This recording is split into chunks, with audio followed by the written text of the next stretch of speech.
어느 날, 한 농부가 길을 가다 작은 토지묘 하나를 지나게 됩니다. 사원 앞에는 잡초가 무성했고 안은 오래 버려진 듯 허름했습니다. 농부는 어깨에 메고 있던 호미를 내려놓고 말없이 토지묘 안팎을 쓸고 닦기 시작합니다. 바닥을 쓸고 벽을 닦고 마침내 새 것처럼 말끔해질 때까지요. 정리를 마친 농부는 토지 신상 앞에 무릎을 꿇고 정성스럽게 3번 절을 올립니다. 그대로 떠나려다 문득 문고리를 봅니다. 먼지가 소복이 내려앉아 있었습니다. 농부는 다시 손을 뻗어 문고리를 힘껏 닦습니다. 사람 그림자가 비칠 만큼 반짝반짝 빛날 때까지요. 그제야 그는 고개를 끄덕이고 호미를 어깨에 메고 아무 일도 없었다는 듯 집으로 돌아갑니다. 그런데 농부의 발길이 사라지자마자 토지묘 안에 은은한 금빛이 번집니다. 진흙으로 빚어진 토지 신상이 천천히 움직이더니 긴 수염의 백발 노인 모습으로 현신합니다. 노인은 새로 단장한 토지묘와 빛나는 문고리를 바라보며 만족스러운 미소를 지었습니다. 그리고는 고개를 한번 끄덕인 뒤 연기처럼 하늘로 올라갑니다.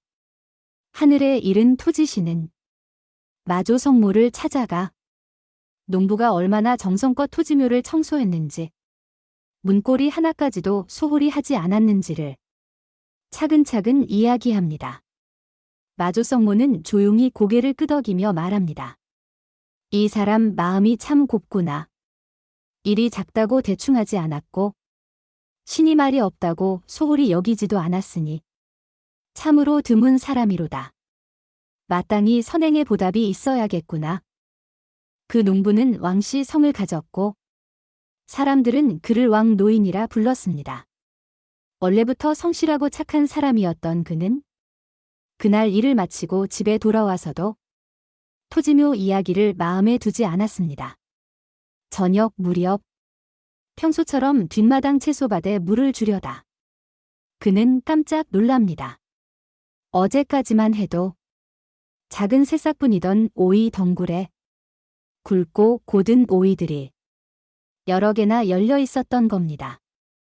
초록빛이 윤기가 흘렀고 하나를 따서 맛보니 아삭하고 달콤하며 시장에서 산 것보다 훨씬 맛있었습니다. 그때 안방에서 아내 취화의 목소리가 들려옵니다. 여보, 이리 와서 쌀 좀 봐요. 방으로 들어간 왕 노인은 말문을 잃습니다.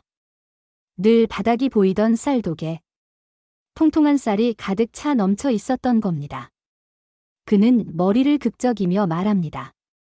이상하네. 나 쌀을 산 적이 없는데.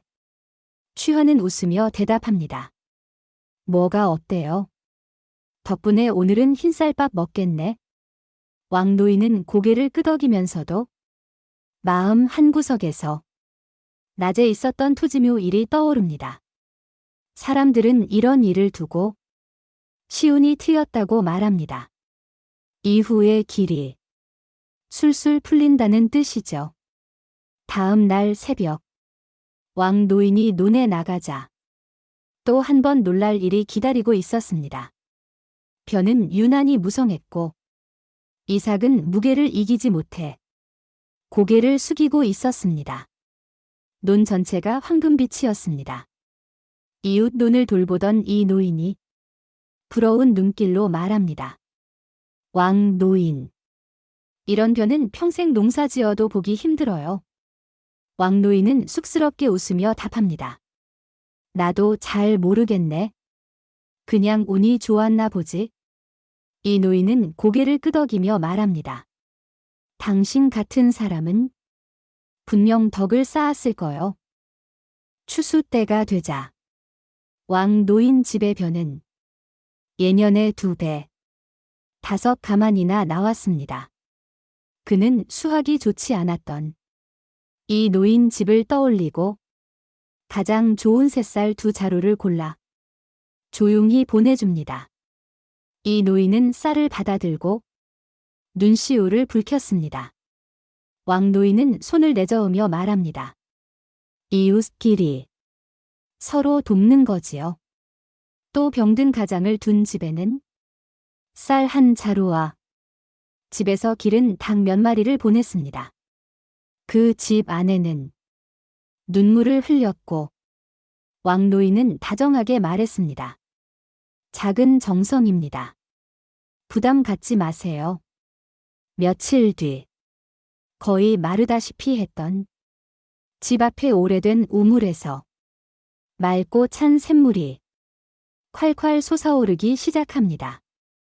우물가에는 토지묘 앞 늙은 아카시아 나무에서 떨어진 잎사귀 한 장이 놓여 있었습니다. 그제야 왕 노인은 모든 걸 깨닫습니다. 그는 갓 지은 흰쌀밥을 들고 토지묘 앞에 올려놓고 공손히 절하며 말합니다. 토지신님, 마조성모님, 감사드립니다.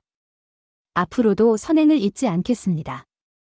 마을 사람들은 왕 노인 집에 좋은 일이 이어지는 걸 보며 모두 따라 하기 시작했습니다. 고깃집 장사는 하루 장사를 마치면 거지들에게 고기 한 점을 나누어 주었고, 짐꾼은 마을 아이들에게 사탕을 건넸습니다. 예전엔 계산적이던 사람들까지 서로를 돕기 시작했습니다. 토지묘 앞에는 다시는 잡초가 자라지 않았고 문고리는 더욱 반짝이게 닦였습니다. 어느 날 밤, 왕 노인은 꿈에서 토지신을 다시 만납니다. 토지신은 웃으며 말합니다. 당신의 한 가지 선한 마음이 온 마을을 바꾸었소. 왕 노인은 고개를 숙입니다. 저는 그저 제 몫을 했을 뿐입니다. 토지신은 수염을 쓰다듬으며 말합니다. 본분이란 선의 씨앗이요. 한 알이 숲이 되는 법이지. 훗날 왕 노인의 아들은 과거에 급제해 백성을 위하는 관리가 되었습니다. 사람들은 말합니다. 이 모든 것이 왕 노인이 받을 만한 복이라고. 이야기의 요점은 분명합니다. 선행은 크고 작음이 아니라 진심의 문제입니다. 마음이 밝아지면 길도 넓어집니다.